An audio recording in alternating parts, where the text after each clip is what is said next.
Bonjour à tous, c'est Matt, j'espère que vous allez bien. On se retrouve aujourd'hui pour une vidéo pour parler d'une altcoin, mais on va quand même parler un petit peu de Bitcoin très légèrement. On reverra ça demain dans une vidéo évidemment un peu plus complète, mais c'est quand même important d'en parler rapidos. On est quand même sur une très très grosse résistance. Bitcoin est très proche de son ATH à 104 000 dollars. On est actuellement à 101 000. On voit qu'on attaque beaucoup cette résistance, donc il y aura sans doute beaucoup de volatilité. On va peut-être rejeter, peut-être casser ce creux-là, mais je pense que derrière, le but c'est quand même de casser ça. Donc encore une fois, les alts sont très intéressantes. Bitcoin, je sais qu'il y a des gens qui le trouvent très très haut et c'est le cas. Pour autant, il tient très bien sa tendance. On voit qu'il tient très bien son nuage Vegas ici en H4. Donc la tendance est très forte.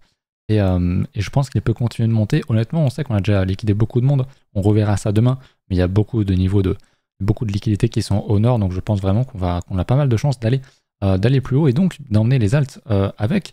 Je vais vous remontrer, mais on verra le hype juste après. Mais hier, on a pris sur le L qu'on avait évoqué à l'époque dans l'école, qui est gratuite, je vous le rappelle, qui est accessible sur le Discord. Donc n'hésitez pas à venir. Il faut juste passer par un de mes liens référals. On avait acheté ce gros double bottom, ce beau retest. Là, on en avait beaucoup reparlé. On avait refait une structure, on a cassé et boum. Derrière, on est en 130%. On a fait jusqu'à 250 sur la mèche. Donc c'est pour le coup très volatile. Mais voilà, c'est que le début des mouvements. Il y en a pas mal qui commencent à péter. J'ai le Solaris aussi qui est un peu plus petit, qui est un même coin agent IA. Il y en a beaucoup qui font des grosses perfs. Donc ouais, les alts sont bien, les structures sont bonnes. Donc on s'intéresse évidemment aux alts. Et on va venir pour ça aller voir le hyper liquide qui a été énormément demandé. Il est très très fort. Donc là on l'a depuis décembre. Mais si on regarde ici, le graphique nous montre bien sur CoinGecko que ça a été listé, donc ça a été créé le 29 novembre et que le plus bas était donc à 3,9 $. Okay, donc ça c'est très important, on va en reparler après et je vais vous montrer pourquoi. On voit qu'il est comme évidemment déjà 31e, donc très capitalisé. On est sur du 7,1 milliards de dollars de capitalisation, c'est pas mal.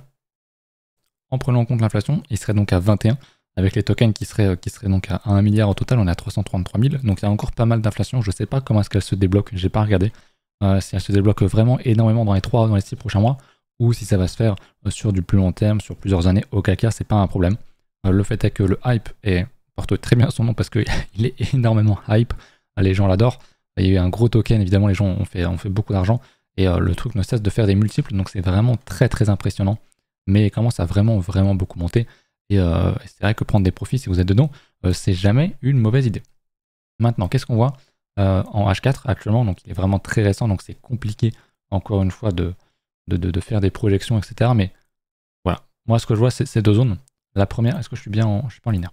On va se mettre en linéaire. Vous savez que quand j'ai un token qui n'arrête pas de pump, qu'est-ce que je fais?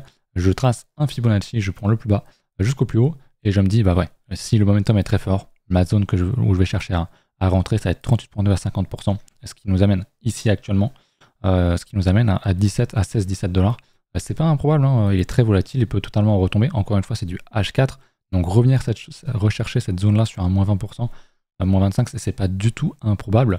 Je dis pas que c'est ce qu'on va faire, je ne dis pas qu'il faut vendre pour racheter plus bas, ça c'est vraiment un truc qu'il faut éviter, mais si jamais effectivement on revient plus bas, c'est important d'avoir cette zone en tête. Maintenant, on a dit aussi que le plus bas, en fait, on n'a pas l'historique ici, était à 3,9. Donc on va déplacer notre Fibonacci à 3,9 à peu près.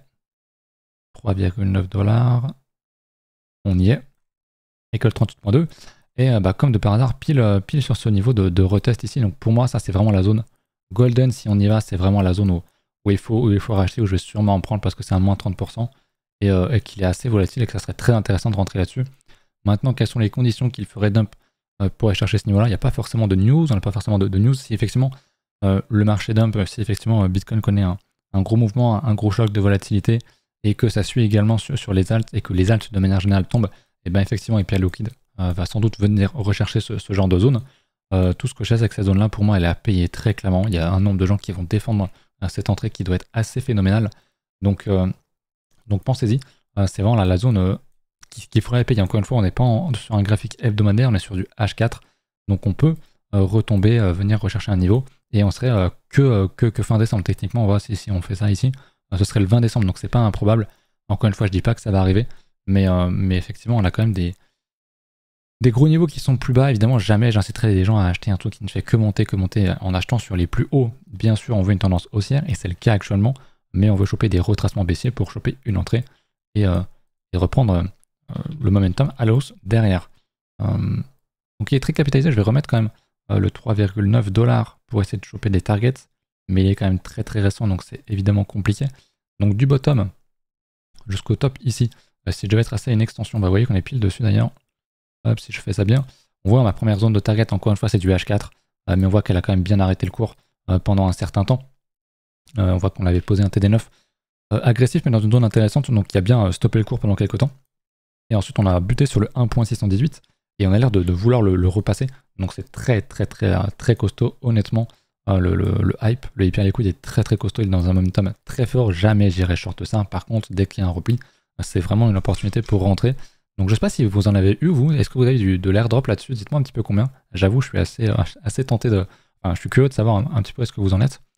Maintenant, effectivement, j'ai une autre zone qui va être... Bon, si vraiment il y a une grosse accélération, c'est évidemment la zone 272 à 2,14, qui est en fait cette même zone-là, mais plus haute. Bien sûr, le 2,618, mais là, déjà ça nous fait un 30% à 50%, donc c'est déjà quand même pas mal. Maintenant, quelque chose qui pourrait être intéressant aussi, c'est si jamais on a un repli ici, et qu'effectivement on a un top ici qu'on vient chercher plus bas, et ben on aura une nouvelle extension à tracer.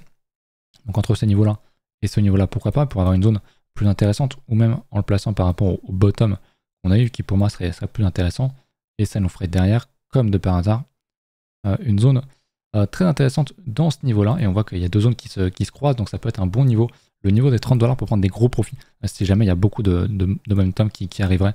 Donc je le laisse sur le cours, si jamais ça en intéresse certains, mais c'est vrai que le hype est très costaud, donc ouais. J'aurais bien aimé en avoir, malheureusement j'en ai pas, je n'ai pas farm non plus, mais on va s'y intéresser. Si j'ai mis un gros repli, ça pourrait être un bag intéressant à prendre pourquoi pas en plus avec du levier pour ma part. Comme c'est quand même une grosse cap, on peut rentrer sur un petit levier. Quand je dis levier, c'est pour jouer le cycle, donc je vais pas rentrer en x10 là-dedans, je vais rentrer en 1,2, 1,5, peut-être 2% si vraiment, peut-être pardon, x2, si jamais on a un gros repli, parce que j'estimerais qu'on pourrait pas faire encore un moins 50%, ce qui serait quelque chose de possible. Mais c'est pas forcément quelque chose que je vais faire. Ça va vraiment dépendre du scénario que j'ai sous les yeux. Voilà un petit peu pour le hype, qui est vraiment très fort. Moi j'aime beaucoup ce qu'il propose. En plus c'est un très bon dex. Donc c'est super. Malheureusement pour l'instant disponible que sur Hyperliquid et KuCoin pour l'acheter. Mais je pense qu'il va être testé un petit peu partout dans les jours, dans les semaines qui arrivent sans trop de soucis. En plus il y a encore un gros airdrop qui doit arriver. Donc il y a encore... voilà, ça peut aussi faire une masse de gens qui n'ont pas encore vendu. Il y a des gens encore voilà, il y a encore beaucoup de tokens à la vente disponibles. Donc c'est pas une mauvaise idée si vous avez eu l'airdrop de vendre un petit peu toutes les semaines, un petit pourcent ou deux. Ça allège quand même le bag et ça vous permet de remettre ailleurs ou d'avoir du cash de côté aussi, ça peut être intéressant. Mais ouais, Hyperliquid, j'irai pas l'acheter ici. Même s'il explose à la hausse, et ben tant pis pour nous. C'est pas très grave, mais on n'aura rien à se reprocher puisqu'on aura fait quand même un très beau mouvement. On n'aurait pas acheté n'importe quoi. Je vais aller le hype, mais je pense pas qu'on ait des datas là-dessus. Ah si, Hyperliquid. Ah oui, non, on a que le Hyperliquid, mais on n'a pas le... On l'a ici, mais c'est pas un... Je sais pas si ça va me mettre en perp. Si on a du funding et tout, ok, intéressant. Je vais repasser peut-être plutôt en 1 heure. On voit qu'il y a beaucoup de punitas qui s'ouvrent, donc il y a de plus en plus d'intérêt, de plus en plus de positions qui s'ouvrent. C'est normal, et à la fois il y a un petit côté flippant. On voit que le funding est quand même assez plat, même si on était assez haut, on l'a bien nettoyé sur le petit move qu'on a fait là, donc je pense qu'il peut repartir plus haut. J'ai pas de gros problèmes là-dessus, en tout cas pour l'instant, il a du momentum qui est fort, et je serais pas étonné qu'il pump sans même retracer, mais encore une fois, quand tu es investisseur, quand tu veux faire les choses bien, tu attends un retracement pour mettre les chances de ton côté tout simplement. Donc il faut être patient, et si ce truc part sans nous, encore une fois, et ben tant pis, ma foi, ce sera pas très grave. Voilà pour ça, encore une fois, n'hésitez pas à rejoindre l'école si jamais vous voulez que j'analyse vos alts, que je vous parle de mon plan, etc. Elle est gratuite, c'est sur Discord, il faut juste passer par un de mes liens référals, donc n'hésitez pas en ce moment. Je pousse pas mal Bitunix, c'est une grosse campagne si vous faites du volume. Vous pouvez gagner jusqu'à un iPhone 16, donc n'hésitez pas, et honnêtement, le 10 000, le 100 000, c'est des choses qui sont quand même atteignables assez facilement. Donc je vous laisse regarder ça, pareil sur BitGet. Si jamais vous n'avez pas de compte et que vous passez par moyen, vous pouvez gagner, je crois que c'est 150 balles, ça rafraîchit, ça prend un petit peu de temps, je suis désolé. 150 balles, je vous mets les termes ici. Donc voilà, ça peut être intéressant. Je vous laisse là-dessus. Je vous dis pas ce soir en stream parce que j'ai déjà stream 2 jours de suite. Par contre, demain soir, gros stream, grosse vidéo. Donc soyez au rendez-vous. Merci encore d'être là. Il y a de plus en plus de monde. Ça fait plaisir. pensez à mettre un petit pouce bleu, à venir sur le Discord quand même pour discuter. Et puis voilà, écoutez, je vous dis à la prochaine. Salut.